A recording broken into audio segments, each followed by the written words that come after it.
Thank you, Linda. Thank you, Bill. I think first we'll start with a quick question to each of the colleagues and then open it up here. In each of your laboratory experiences, you've got a lot of findings, and Linda has suggested that including urban forestry broadly in decision-making certainly might be helpful, and the complexity of that prescription, that as with asthma, not all trees are equal. As with drought, perhaps a mega drought, not all trees, and even trees as a solution, are equal. So very, very complicated problems and solutions.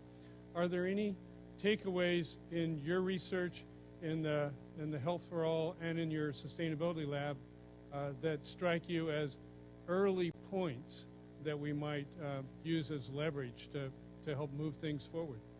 Every level of government that we have in the United States should have an urban forestry plan. Every school board should have an urban forestry plan. Every municipality, every county, every township should have an urban forestry plan. There should be a clear, purposeful, proactive plan to plant and maintain the urban forestry at any level that we slice our collective government. I certainly agree with the idea that we have to have conscious efforts and planned efforts to create more trees and more greenery and more park space and more open space in our communities. I think trees are one piece of the puzzle.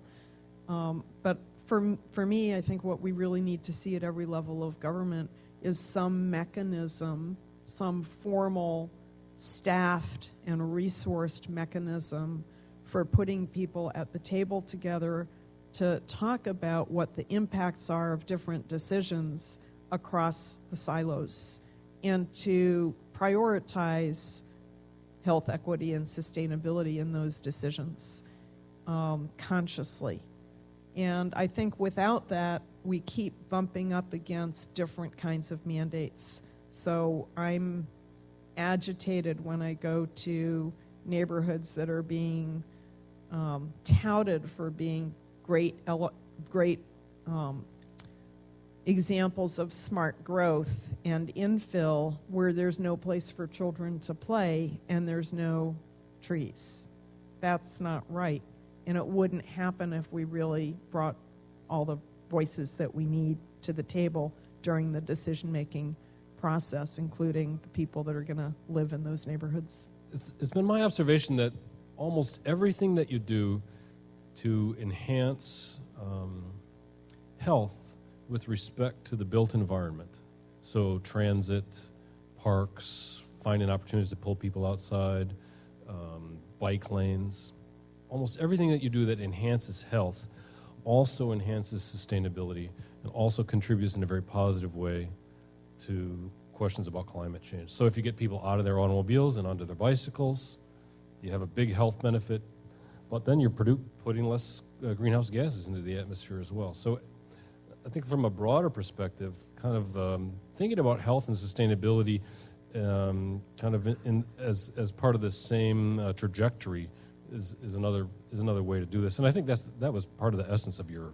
talk, really. So part of the complexity, as Linda, you know all too well, having worked in CDPH at the state level and Office of Planning and Research, is that the state and even the national government can be a cheerleader, but that local land use planning is, by and large, a local prerogative, certainly in California, as several of the people in this room, from a supervisor from Sacramento County and planning commissioner from Loomis, city council member from Citrus Heights and Rancho and so on, that these are the people working with the rest of the people at the table that really have to make a solution work going forward. The state plays a role, the feds play a role, and the locals play a role. And we have to figure out how to align our goals across all these levels of government to get where we want. But I think that the Strategic Growth Council's implementation of SB 375, including its grants for sustainable community strategies and planning, and its urban greening grants, which actually John Melvin just told me that they're going to have quite a bit more money coming up because of the state budget and also some of the cap and trade revenues. The state plays a huge role in distributing money and defining how that money is going to be allocated among communities so that we can start making sure that poor communities who may not have as much grant writing expertise also get their fair share of the dollars. And also in writing guidelines like Dr. Baca's working on health in the general plan guidelines. So I think we really have to talk about how we align all of these efforts. Most of our transportation funding comes from the federal government. How do we as a state and as people and communities make sure that that money gets allocated to the kinds of things we want to see at the ground level? Well, let's open it up to questions from the tables. So I imagine that some of the people who live in neglected communities are traumatized by the poverty and crime they experience every day, and they may not want trees. They may see trees as making them feel less safe because they can't see as well. Maybe those trees that increase our property values, they don't want them because it means it'll increase their rent and they will no longer be able to afford to live there. Or maybe they just don't have the money to pay for the water to keep those trees alive because they can't feed themselves. So I'm wondering where there may be resistance, if there are, resistance to a positive intervention in terms of public health, which I think trees can be, if there are analogs in the public health community where obstacles that are socioeconomic like this have been overcome, and what strategies you would recommend. I don't do urban forestry on the ground level, but I frankly would be surprised to find many residents in tree-poor, green-poor, or park-poor communities who wouldn't appreciate greening. There's quite a bit of evidence that environmental design can substantially reduce crime. There's a whole field called crime prevention through environmental design. That's actually been another area that the State Health and All Policies Task Force has been working on. And trees, well-sited and well-selected, are a very important piece of crime prevention through environmental design. So I sort of question some of the assumption that people in poor neighborhoods don't want more green in their neighborhoods. In terms of your question about overcoming barriers, there's lots of examples in public health. Probably the best known example, of course, is the tobacco control efforts, which over the last quarter of a century have saved about $1 billion in healthcare costs and about 1 million lives in the state of California. And that required a very sustained and substantial effort to counter the impact of a well-funded, malicious tobacco industry and its advertising to really change social norms, change environments, educate the public and the health community about tobacco and about the fact that people were being victimized by tobacco. So there's lots and lots of elements in it, in changing public opinion or in helping people to adopt healthier behaviors. Changing the environment is one of the best ways we know of. The social, physical, and economic environments are one of the best ways we know to actually change behaviors in public health. And I think there's quite a bit of evidence that really our problem is making sure that people in poor neighborhoods get the environments that they need to thrive, including healthy trees. And I was thinking about the smoking example as well. Gregory, go to my website, and there's a bunch of papers that address this topic from our very first work in public housing neighborhoods, where we did mapping studies, and we mapped where people were hanging out outside. Guess where people hang out outside in public housing neighborhoods? Where there are trees. Where do they not hang out? Where it's barren. We talked to the police in the Chicago Public Housing police section, and they told us, you can't be coming in here and talking to people about planting trees. It's a bad idea from trees. And people will hide guns and drugs in trees. And all kinds of bad things will happen if there are more trees at Robert Taylor Homes or Ida B. Wells or Cabrini Green. So stop talking about it, Sullivan. So you know what we did? Jeffrey, what did we do? We did a little study, of course. We created some models of the neighborhoods, and we made little movable trees, and we brought neighbors together. We did focus groups, and you know what? They put a lot of trees in those courtyard spaces. So then we did a little photo simulation study. We took pictures of these various courtyards in public housing neighborhoods, and we used Photoshop to add or remove trees. And you know what we found? This is just to test the police idea. We found that the greater the number of trees, the more the people liked it, and the safer they said that place was. So then we said, well, gosh, I wonder if there really is a relationship between crime and the number of trees in public housing neighborhoods. So we did a 2-year study of actual police reports of crime in a public housing neighborhood with 98 apartment buildings in it. And we knew the density of the vegetation around each building, and we knew the number of crimes reported to the police. Now, granted, crime reports to the police are they're not tremendously accurate. A lot of crimes go unreported, but there's no reason to believe that there's a underreported relationship with respect to the number of trees.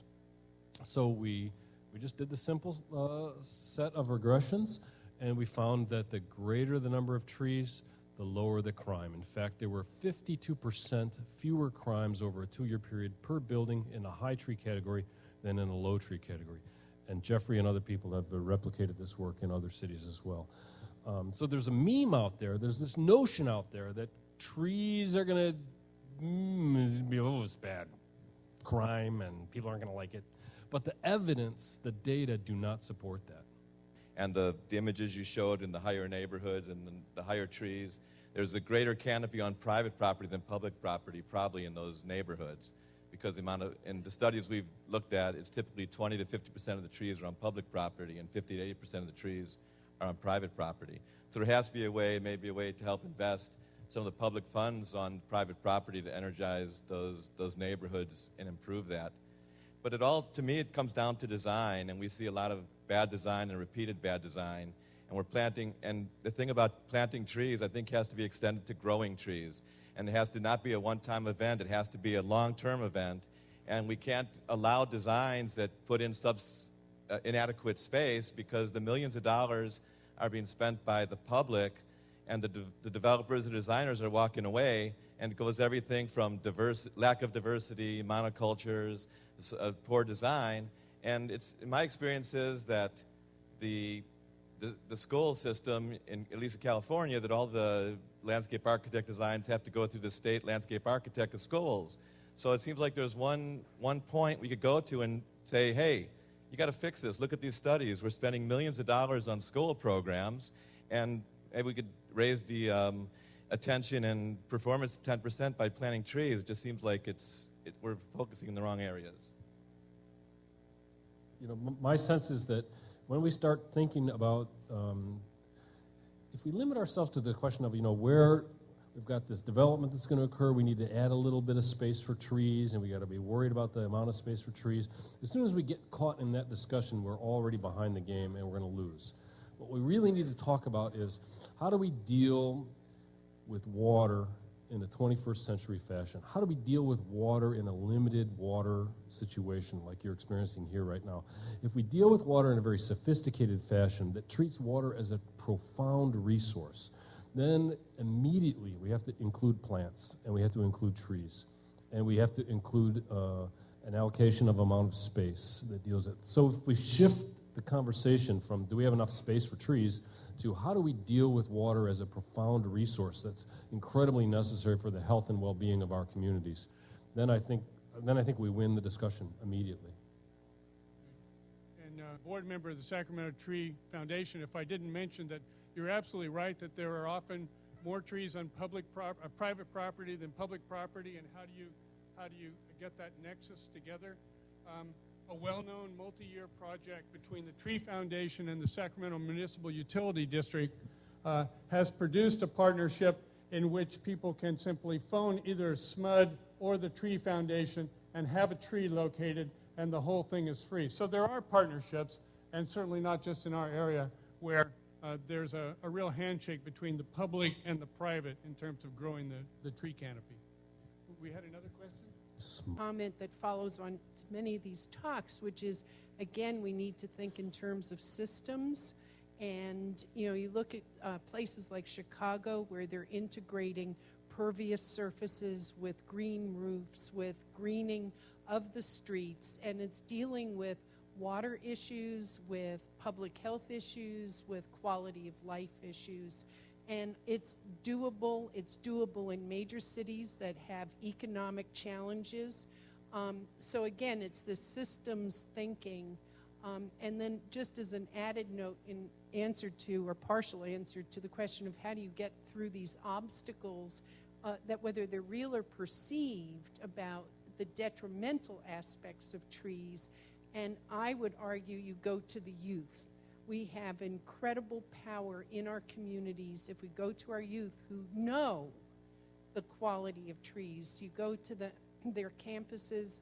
Our local Breathe California had a number of school youth programs where the children in high school, middle school children did surveys of their campuses and found the reasons for the trees not growing, and actually took a proactive role. So we have this powerhouse within our communities, and it comes down to education and, again, to systems thinking. We just comment, and thank you to end a terrific panel, and we will move you along to Cindy and your lunch. And all right, one more question, please. Bit of laryngitis here. Esterbrook Tree Care. My question is, we've touched on a mega drought being a possibility, which, according to older studies, there's been mega droughts in the past, I guess in the 1500s in the valley here.